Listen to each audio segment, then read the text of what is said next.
వాళ్ళు ఇబ్బంది పడుతున్నారు. మళ్ళీ ఈ కేసు ఇస్తే ఎప్పుడు విచారణ జరుగుతుంది? కాబట్టి సిబిఐకి చేయడానికి అభ్యంతరాలు ఏంది? కాబట్టి ఏదో టైంపాస్ పాలిటిక్స్ చేస్తే తెలంగాణ ప్రజలు అంత అమాయకులు కాదన్న విషయాన్ని కాంగ్రెస్ పార్టీ గుర్తించాలి.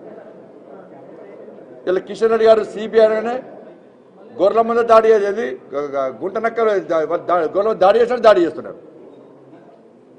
మంద దాడి చేసినట్టు దాడి చేస్తున్నారు. మీరు సిబిఐ విచారణకు సిద్ధమా కాదా? సిద్ధం కాదు చెప్పండి. మేము సిబిఐ విచారణకు సిద్ధం కాదు, మేము దానిలో ఉన్నటువంటి లొసుగులు బయటికి రావడానికి మాకు ఇష్టం లేదు, దానిలో జరిగిన అక్రమాలు బయట తీసుకెళ్ళడం మాకు ఇష్టం లేదు. కాంగ్రెస్ పార్టీ చెప్పండి, అది చెప్పరా ఇది చెప్పరా? సిబిఐ విచారణకు కిషన్ గారు డిమాండ్ చేస్తే తప్పుడు విమర్శలు చేసి మనం డైవర్ట్ చేసే ప్రయత్నం చేస్తారా? కాబట్టి ఈ విషయంలో ప్రజలు చాలా జాగ్రత్తగా ఉన్నారు, ఆలోచిస్తున్నారు. తెలంగాణ రాష్ట్రం అభివృద్ధి జరగాలంటే, ఈ అప్పుల పాలన తెలంగాణ రాష్ట్రాన్ని కాపాడబడాలంటే, సంక్షేమ పథకాలు అమలు జరగాలంటే కేంద్రంలో తిరిగి ఫిర్ ఎక్ బార్ మోడీ సర్కార్ అని చెప్పి ప్రజలు ఆలోచిస్తున్నారు. కాబట్టి ఇవాళ తిరిగి కేంద్రంలో నరేంద్ర మోడీ ప్రభుత్వం ఏర్పడబోతుంది. కాబట్టి తెలంగాణ రాష్ట్రం నుంచి కూడా ఎక్కువ సంఖ్యలో పార్లమెంట్ సభ్యులను భారతీయ జనతా పార్టీ సభ్యులను గెలిపిస్తే ఇంకా ఎక్కువ నిధులు వచ్చే అవకాశం ఉంది.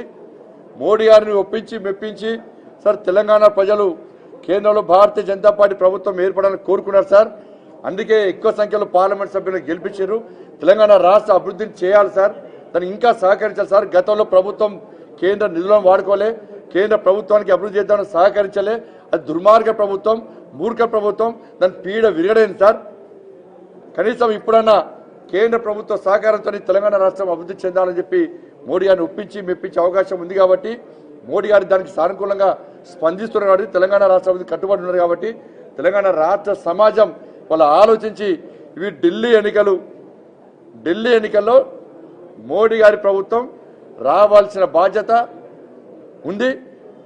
మోడీ గారి ప్రభుత్వాన్ని ఏర్పాటు చేయాల్సిన బాధ్యత ప్రతి భారతీయుడి మీద ఉంది, ప్రతి తెలంగాణ పౌరు మీద ఉంది. కాబట్టి అందరూ కలిసికట్టుగా భారతీయ జనతా పార్టీ పద్ధతి ఇవ్వాల్సిందిగా కోరుతామని.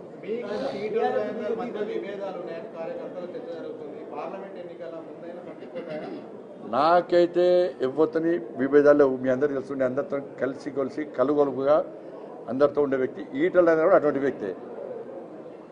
అందరూ చాలామంది పార్టీని వదిలిపెట్టి పోయినా కూడా ఈటల రాజేందర్ గారు పార్టీని నమ్మి, మోడీ గారి నాయకత్వం నమ్మి, పార్టీ సిద్ధాంతాన్ని నమ్మి వాళ్ళ పార్టీలో కొనసాగుతున్న నాయకుడు. కాబట్టి వారి ఆలోచన కూడా పార్టీ తీసుకుంటుంది. గతంలో తీసుకున్నాం, నేను అధ్యక్షుడు తీసుకున్నాం, తప్పకుండా అందరూ కలిసిమెలిసి ఉంటున్నాం, కలిసిమెలిసి ఉంటాం కూడా.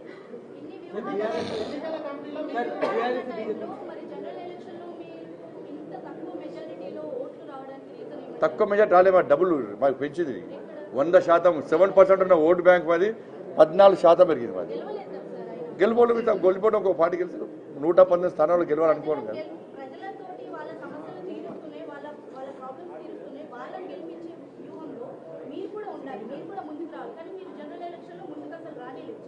ఎవరు